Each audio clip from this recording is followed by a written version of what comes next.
Good morning student. आज हम लोग क्लास 10th का पार्ट 4 पढ़ेंगे। हम लोगों ने पार्ट 3 में हेटरोट्रॉपिक्स और ऑटोट्रॉपिक्स न्यूट्रिशंस के बारे में पढ़ा था।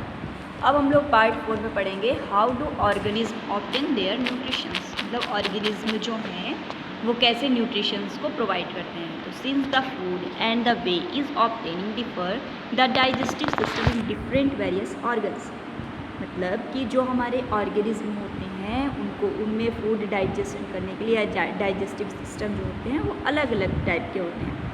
जो हमारे सिंगल सेल ऑर्गेनिज्म है उनमें फूड टेकन करने के लिए इंटायर सरफेस जो है वो पूरे डिफ्रेंशिएट होते हैं, मतलब इंटायर सरफेस होते हैं, वो पूरे इंटायर सरफेस से ही क्या करते हैं, फूड का एब्जॉर्प्शन करते हैं।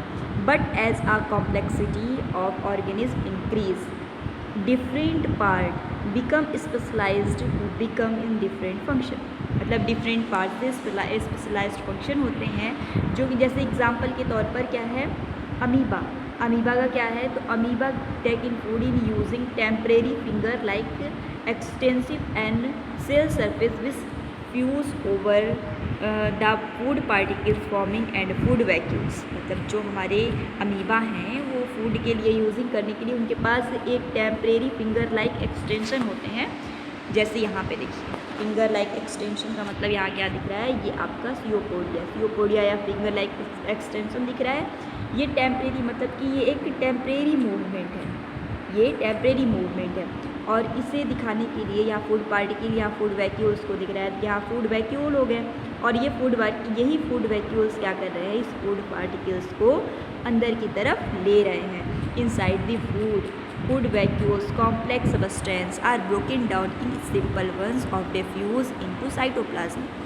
लेकिन इस फूड वैक्यूल से कॉम्प्लेक्स सबस्टेंस में कैसे होता है, तो साइटोप्लाज्म के यूज़ के थ्रू ये डिफ्यूज़ होता है और उसमें जाकर ब्रेकन डाउन होता है फूड का substances. The remaining undigested material in moved surface in cell in thrown out. अब इसमें वही मूव डायरेक्शन होता है, मतलब वो जो आपका फूड है वो मूव होता रहता है और वो मूव होने के बाद अनडाइजेस्टेड फूड उसी सेल से बाहर चलाता है, उसी सेल से क्या होता है कि बाहर चलाता है, थ्रोन आउट हो जाता है। इन पैरामीशियम कैसा है, तो पैरामीशियम भी हमारा यूनिसेलुलर है, लेकिन वो यूनिसेलुलर ऑर्गेनिज्म होने के साथ साथ उनमें एक डिफरेंट शेप होते हैं और वो food in taken in specific spots. उनमें जो ये जैसे ये आपका हो गया पैरामीशियम, तो इस पैरामीशियम में फूड टेकन करने के लिए आपके स्पेसिफिक स्पॉट्स होते हैं। क्या होते हैं, स्पेसिफिक स्पॉट्स होते हैं। और उस फूड को रिमूव करने के लिए आपके सीलियाज होते हैं। आप सीलिया पढ़े होंगे या देखे भी होंगे, ऐसे ये सीलिया होते हैं। वो सीलिया जो हैं आपके, वो क्या करते हैं कि मूव्ड करते हैं, उसके मूवमेंट होते हैं, ये इंटायर सरफेस किसमें करते हैं, सेल में करते हैं। ठीक है, अब हम लोग पढ़ेंगे न्यूट्रिशंस इन ह्यूमन बीइंग। क्या पढ़ेंगे, nutritions in human being. The alimentary canal is basically a long tube extending from the mouth to anus। जो हमारा एलिमेंट्री कैनाल है वो बहुत ही लंबा होता है, माउथ टू एनस तक। किससे होता है, माउथ टू एनस तक होता है, जो कि आप फिगर 6.6 में देखेंगे। We can see the tube of different part in various region in specialized perform in different function। जो हमारे ये जो ट्यूब होते हैं, जैसे ट्यूब में कौन से आ जाएंगे, वो इसोफेगस है, वो डिफरेंट पार्ट्स हैं। सारे डिफरेंट पार्ट्स जो होंगे वो स्पेशलाइज्ड परफॉर्मेंस करेंगे किसको, फंक्शन को। What happen to the food once it enter. अब हम देखेंगे कि जो पहली बार हमारी बॉडी में फूड जाता है तो वो कैसे, मतलब क्या होता है, फूड जो हमारे पहली बार फूड जाता है वो क्या होता है, इसके बारे में हम लोग मतलब पूरी उसकी प्रोसेस को डिस्कस करेंगे। We eat various type of food which has to passes through the same digestive tracts. अब जो हम वेरियस टाइप के, मतलब हम जिस तरीके के भी भोजन खाएं, हम डिफरेंट टाइप के फूड को खाते हैं। ठीक है, डिफरेंट टाइप के फूड को खाते हैं, लेकिन सबके डाइजेस्टिव के प्रोसेस सेम होते हैं, यानी कि जो डाइजेशन के प्रोसेस होंगे वो सेम होंगे। Naturally the food has to be proceed in generated particles which are small and same texture. Naturally है कि जो हमारा फूड जो टेक्सचर है वो स्मॉल पार्टिकल्स में ही होकर टूटेगा, मतलब स्मॉल टू स्मॉल ही होकर टूटेगा। जैसे हम कोई भी कितनी भी बड़ी बाइट ले लें, लेकिन वो बड़ी बाइट को कैसे करते हैं, तो पहले च्यूइंग करते हैं, च्यूइंग करेंगे तो हमारा टीथ वर्क करेगा। हमारे टीथ किस लिए होते हैं, तो फूड को स्मॉल पार्टिकल्स करने के लिए होते हैं। This is achieved by crushing the food with our teeth, मतलब कि हम किससे करते हैं, क्रशिंग करते हैं टीथ से। With since the lining of canal is soft, ठीक है, मतलब उसको सॉफ्ट करते हैं। सॉफ्ट करने का मतलब है कि the food is also wetted to make in the passage of mouth, यानी अपने माउथ में जब हम उसे रखते हैं तो उसे वेटेड करते हैं, यानी उसे भिगोते हैं, और भिगोने के बाद जब हम अपने खाने को खाते हैं तो वो हमारे वाटर से, मतलब जब हम कोई भी खाना खाते हैं तो हम हमारे मुंह में या कोई अच्छा खाना खाते हैं तो तुरंत हमारे मुंह में क्या आ जाता है, पानी आ जाता है। एक्चुअली में वो वाटर नहीं होता है, यानी जो हमारे मुंह में पानी आता है वो हमारे मुंह में पानी नहीं होता है, बल्कि वो एक फ्लड होता है, और उसी फ्लड को क्या बोलते हैं, सलाइवा। और वो सलाइवा सीक्रेट कहाँ से होता है, तो हमारे सलेवरी ग्लैंड से होता है। कहाँ से होता है, सलेवरी ग्लैंड से होता है। Another accepted of the food in ingest of complex nature, और ये सारे एक्सेप्ट मतलब फूड को एक्सेप्ट करने के लिए बहुत कॉम्प्लेक्सेस नेचर के थ्रू करना होता है। अब if it is to be absorbed for elementary canal, it has been broken smaller molecules। अब इसे एब्जॉर्ब करने के लिए एलिमेंट्री कैनाल में जब ये जाता है तो बहुत स्मॉलर मॉलिक्यूल्स में होकर, मतलब बहुत स्मॉलर मॉलिक्यूल्स से होकर गुजरता है। जैसे ये है आपकी, तो इसमें आप मुंह में गया, माउथ में गया, बक्कल कैविटी से च्यूइंग की है, फिर उसके बाद जो ये ओइसोफेगस है यहाँ पे जाएगा तो ये स्मॉलर मॉलिक्यूल्स से होते हुए जाएगा। कैसे जाएगा, स्मॉलर मॉलिक्यूल से होते हुए जाएगा। This is done with the help of biological catalyst called enzyme. अब इस प्रोसेस को डन करने के लिए कौन सी प्रोसेस करने पड़ते हैं, तो बायोलॉजिकल कैटलिस्ट करने पड़ते हैं, और बायोलॉजिकल कैटलिस्ट को ही क्या बोला जाता है, एंजाइम। और इस एंजाइम को, मतलब ये एंजाइम कहाँ से होता है, तो हमारे सलेवरी से होता है। सलाइवा को कंटेन करके ये एंजाइम सलेवरी एमाइलेज तक ब्रेक डाउन करता है, और ब्रेक डाउन करने के बाद हमारे सिंपल यानी कॉम्प्लेक्स मॉलिक्यूल को सिंपल शुगर में स्टार्च बनाने का वर्क करता है। दी food is mixed thoroughly with saliva and moved अराउंडिंग the mouth वाल च्यूइंग इन मस्कुलर टंग। अब ये जो हमारे सलाइवा है, उस सलाइवा कहाँ पे होता है, तो माउथ में होगा, और वही हमारी च्यूइंग करेगा मस्कुलर टंग, मतलब ये जो हमारी मस्कुलर है वो पूरी तरीके से हमारे खाने को भिगोने का काम करती है, अराउंड करती है, ताकि उसे पूरी तरीके से मूवमेंट हो सके। जो हमारी फूड है वो हमेशा मूवमेंट ही करते रहते हैं। It is necessary to move the food in regulated manner along the digestive tube so that it can be proceed properly in each part. The lining of canal has muscles that contract rhythmically in order to push the food forward. That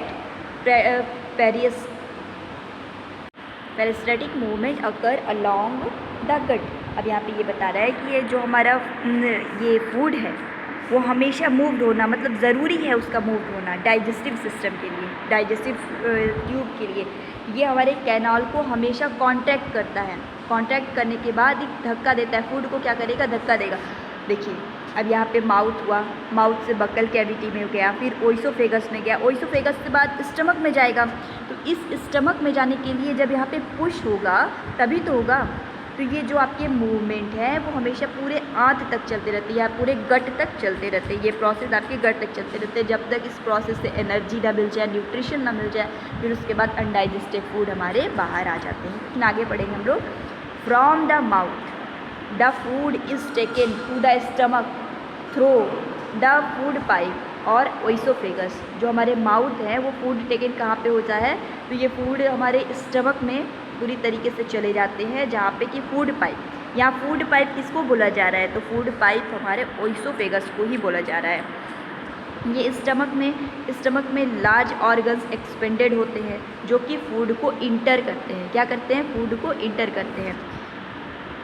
food को inter यानी अपने अंदर food को लेते हैं। The muscular walls in stomach help in mixing food thoroughly is mostly more digestive juices. अब यहाँ पे मस्कुलर वॉल है वो स्टमक की हेल्प से मिक्सिंग करती है, किसके थ्रू?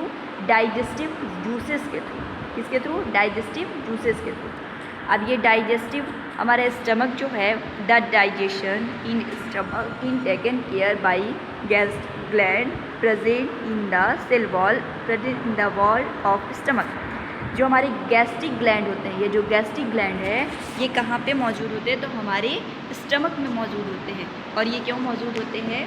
तो ये हमारे समथिंग रिलेटेड टू स्टमक, मतलब कि ये हमारे डाइजेस्टिव सिस्टम के लिए होते हैं गैस्ट्रिक ग्लैंड।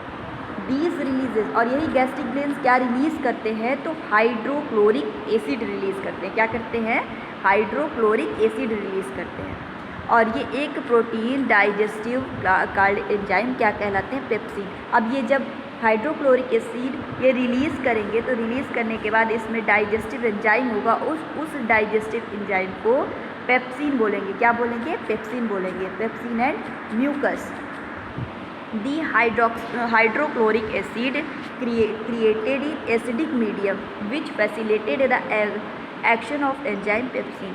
जो हमारी हाइड्रोक्लोरिक एसिड होती हैं वो क्या करती हैं? एसिडिक मीडियम, मतलब एसिडिक मीडियम को क्रिएटेड करती हैं, जिसकी वजह से हमारे पेप्सिन और म्यूकस जो हैं वो एसिडिक मीडियम के फैसिलिटेड होते हैं। अब आगे हम लोग क्या देखेंगे? तो what other function do you think in serve by acid. अब एसिड और क्या करता है हमारी, मतलब और क्या क्या फंक्शन करेगा? तो हमारे पैथोजेंस और बैक्टीरिया जो हमारे अंदर खाने के साथ चले जाते हैं उसको मारने का भी काम करता है। मतलब एसिड है वो हमारे लिए बहुत ज़्यादा हार्मफुल होगा, तो हार्मफुल तो होगा ही, मतलब कुछ केसेस में ऐसे होंगे ना कि जिसमें हार्मफुल होता है, लेकिन कुछ केसेस ऐसे होते हैं कि जैसे हम फूड पार्टिकल्स लिए और उसमें पैथोजेंस है या बैक्टीरिया है हमारे अंदर चले गए, तो वो खाने के साथ हमारे अंदर चलेगा तो उसे मारने का भी वर्क करता है। The mucus protected the inter in lining of stomach in action in acid under normal condition. अगर म्यूकस प्रोटेक्ट तब करेगा अगर हमारे स्टमक एक्शन, जितने भी एक्शन हैं उनके एसिड नॉर्मल हो तब, अगर नॉर्मल कंडीशन में है तब। We have often heard adult complaining for about acidity. We have often heard about adult complaining about acidity. अब यहाँ पे बता रहे हैं कि जो एडल्ट, जो बड़े लोग होते हैं बहुत कभी कभी कंप्लेन करते हैं कि एसिडिटी हो गई, तो वो कैसे होता है? तो वो हमारे गैस्ट्रिक ग्लैंड के थ्रू होता है, हाइड्रोक्लोरिक एसिड के through. Can this be related to what has been discussed above. अब इसमें ये बता रहे हैं कि अब बहुत सारे जो होंगे रिलेटेड होंगे हमारे गैसियस फॉर्म्स के डिजीजेस, जैसे हमारे गैस्ट्रिक अल्सर को ले लीजिए। अल्सर क्या होते हैं? अल्सर का मतलब होता है कि जो हमारे अनडाइजेस्टेड फूड पूरी तरीके से पच नहीं पाते हैं, डाइजेस्ट नहीं हो पाते हैं, वो होता है। और गैस्ट्रिक हमारे, आप तो जानते ही हैं कि समथिंग रिलेटेड टू स्टमक से रिलेटेड होंगे हमारे gastric gland. The exit of food from stomach in regulated by Splendor muscles which releases it in small amount into small intestine. जो हमारे फूड होते हैं वो स्पिंचर मसल के थ्रू रिलीज़ होते हैं, जो कि हमारे स्मॉल अमाउंट में स्मॉल इंटेस्टाइन में जाते हैं। स्मॉल अमाउंट का मतलब होगा स्मॉल पीसेस के थ्रू जाएंगे, और किस में जाएंगे? स्मॉल इंटेस्टाइन में। From the stomach the food of now entering the small intestine, मतलब कि स्टमक में जाने के बाद हमारे स्मॉल इंटेस्टाइन में हमारे फूड इंटर होते हैं। This is the longest part in alimentary canal which is the fitted into compact spaces because of animals in depending on the food they eat। अब हमारे स्मॉल इंटेस्टाइन है वो various type के animal में depending होंगे जो कि हमारे फूड को ईटिंग करेंगे। मतलब जो हमारे स्मॉल इंटेस्टाइन होते हैं वो बहुत ज़्यादा लंबे होते हैं। Herbivores eating grasses need in long small intestine allow cellulose in digestive and meat the easier to digest, hence carnivore like tiger in this shorter small intestine। Herbivores में क्या होते हैं? हर्बीवोर्स यानी कि जो वह जीव जो घास खाते हैं तो उनमें क्या होंगे? तो उनमें लॉन्गर स्मॉल इंटेस्टाइन होते हैं और वो सेलुलोज से डाइजेस्ट होते हैं। क्योंकि जो हमारे ग्रास होते हैं वो बहुत देर में पचते हैं, इसीलिए उसमें सेलुलोज के प्रोसेस होंगे और उसमें लॉन्गर स्मॉल इंटेस्टाइन होगा। लेकिन यही हमारे जो टाइगर होते हैं यानी कर्निवोर्स हैं, जो मीट खाने वाले होंगे, उनमें शॉर्टर स्मॉल इंटेस्टाइन होगा, क्योंकि जो हमारे मीट होते हैं वो ईजियर डाइजेस्ट हो जाते हैं। These small intestine in the side of complex complete digestion of carbohydrate, protein and fats। अब स्मॉल इंटेस्टाइन क्या है, तो वो कंप्लीट डाइजेशन है किसके, कार्बोहाइड्रेट का, प्रोटीन का और फैट का। ये रिसीव करता है सेक्शन लीवर पैंक्रियाजिक पर्पस के थ्रू। अब यहाँ पे हम लोगों ने किसका, स्टमक का यूज़ पढ़ा था वहाँ पे स्मॉल इंटेस्टाइन में, लेकिन ये सारे जो भी फैट्स है, कार्बोहाइड्रेट है, प्रोटीन है, ये किस में होंगे, तो लीवर में कंज्यूम्ड होंगे। लीवर में कंज्यूम्ड होने के बाद जो फूड हमारा स्टमक में एसिडिक मीडियम लेता है, वही हमारा यहाँ बेसिक मीडियम में हो जाएगा, लीवर में बेसिक मीडियम में हो जाएगा और पैंक्रियाटिक एंजाइम को एक्ट करेगा। और पैंक्रियाटिक एंजाइम को एक्ट करने के बाद वहाँ पे बाइल जूस के थ्रू बेसिक मीडियम बनाएगा। और लीवर को एडिशन करने के लिए, मतलब एडिशन करने के लिए यहाँ पे फैट का यूज़ करना पड़ेगा, और फैट का यूज़ सिर्फ और सिर्फ बेसिक मीडियम से ही होता है। इसको डिफरेंट एंजाइम में एक्ट करने के लिए जो हमारे बाइल साल्ट हैं, बाइल साल्ट उन्हें ब्रेक डाउन करना पड़ता है। ब्रेक डाउन करने के बाद स्मॉलर ग्लोब्यूल्स को इंक्रीजिंग इफ़िशियंसी देना होता है, जो कि हमारे एंजाइम एक्शन के थ्रू होते हैं। और ये सिमिलर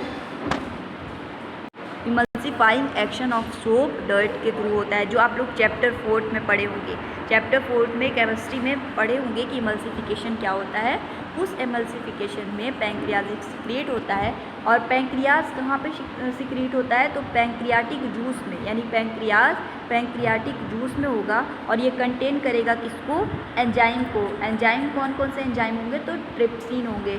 ये डाइजेस्टिव प्रोटीन को, लाइपेज को ब्रेकिंग डाउन करेगा और इमल्सिफाइड फैट्स को कंपोज्ड करेगा, कंज्यूम्ड करेगा।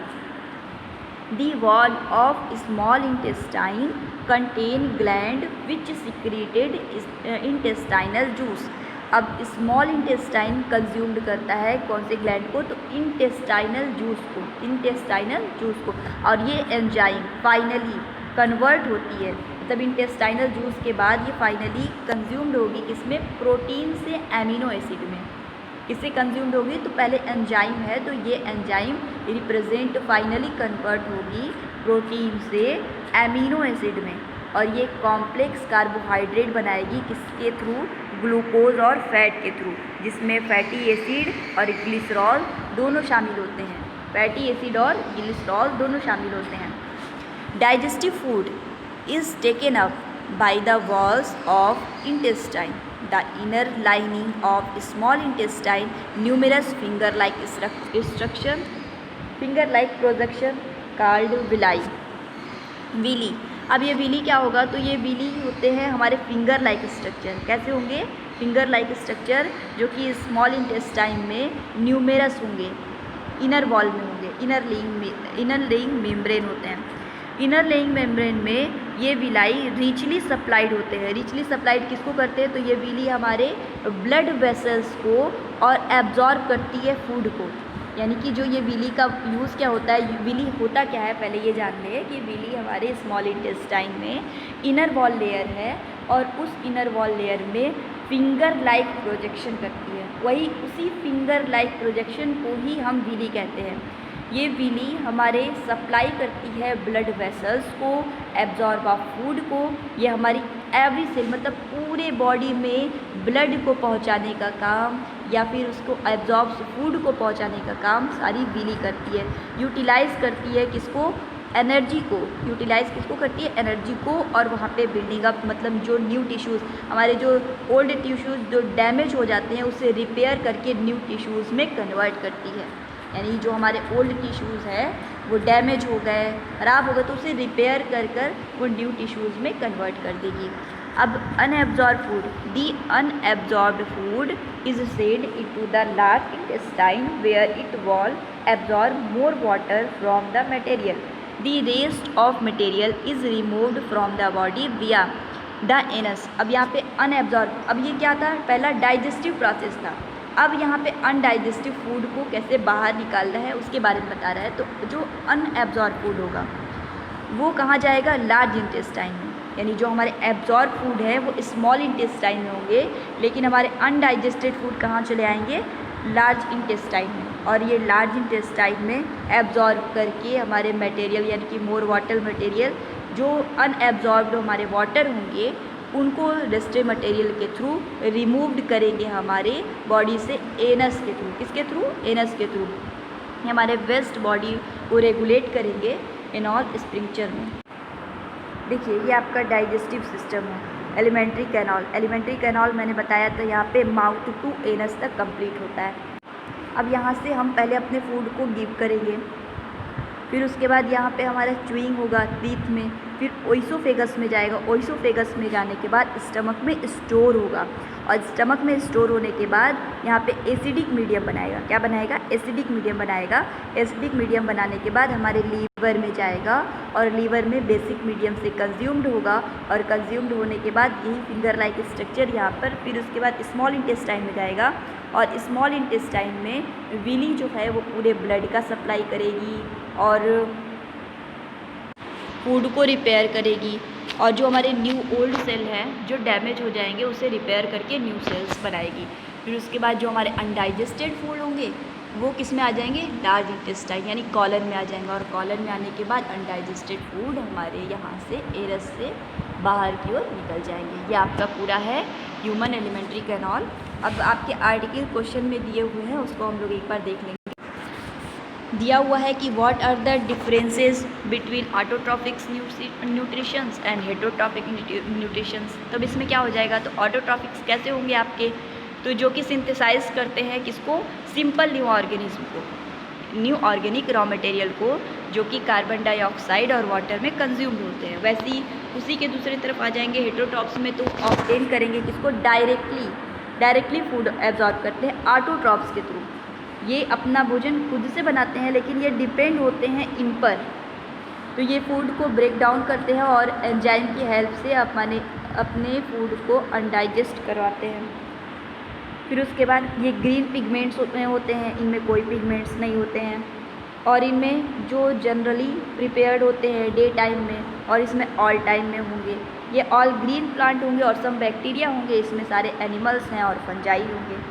ठीक, फिर उसके बाद सेकेंड क्वेश्चन आपका क्या है, what do plant get is the raw material repair photosynthesis. अब फोटोसिंथेसिस रिपेयर कैसे होगा, तो वहाँ पे आप लोगों को दिया हुआ था कि वो कार्बन डाइऑक्साइड इंटर करेंगे एटमॉस्फेयर में और स्टोमेटा में, और क्या होता है, तो वाटर एब्जॉर्ब होगा प्लांट रूट के थ्रू, फिर सनलाइट को कंज्यूम करेंगे, मैन्युफैक्चर्स होगा, एब्जॉर्प्शन होगा, जिसकी वजह से क्लोरोफिल ग्रीन पार्ट और प्लांट के अंदर एब्जॉर्प्शन का प्रोसेस करेंगे।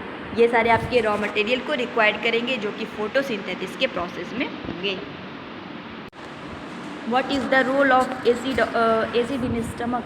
अब एसिड स्टमक का रोल क्या होगा, तो हाइड्रोक्लोरिक एसिड हमारे स्टमक में डिज़ोल्व होता है बाइल ऑफ जूसेस के थ्रू एसिडिक मीडियम में, और एसिडिक मीडियम पैथोजेंस मतलब पेप्सिनोजन बनाते हैं, कन्वर्ट होते हैं पेप्सिन में, और प्रोटीन डाइजेस्टिव करता है हमारी एंजाइम को। What is the function of digestive enzyme. Digestive enzyme के कौन कौन से फंक्शन होंगे, तो डाइजेस्टिव एंजाइम के हमारे amylase, lipase, pepsin, trypsin etcetera, ये सारे ब्रेक डाउन करते हैं किसको, कॉम्प्लेक्स फूड मटेरियल को, कॉम्प्लेक्स फूड पार्टिकल्स या मटेरियल को करते हैं, जिसके कारण इसमें ईजिली एब्जॉर्प्शन का प्रोसेस होता है ब्लड एंड ट्रांसपोर्ट सेल का, जो कि हमारे बॉडी में कंज्यूम्ड होते हैं। लास्ट पैर में हम लोगों ने पढ़ा था विली के बारे में, तो उसमें यही बता रहा है कि how is the small intestine design the absorb digestive food. तो यहाँ पे विली के बारे में ये है कि विली जो है वो अपने स्मॉलर एरिया को किस तरीके से एब्जॉर्ब करती है, इसके बारे में एफिशिएंट दिया है। मिनी वेसल्स है, ब्लड वेसल्स है, new cells, old cells to new cell germinate, divert absorption, food stream and the carry out on this lactal and blood vessels in large of villi of views। Next lecture में हम लोग respiration को पढ़ेंगे। आज के लिए इतना ही, thank you.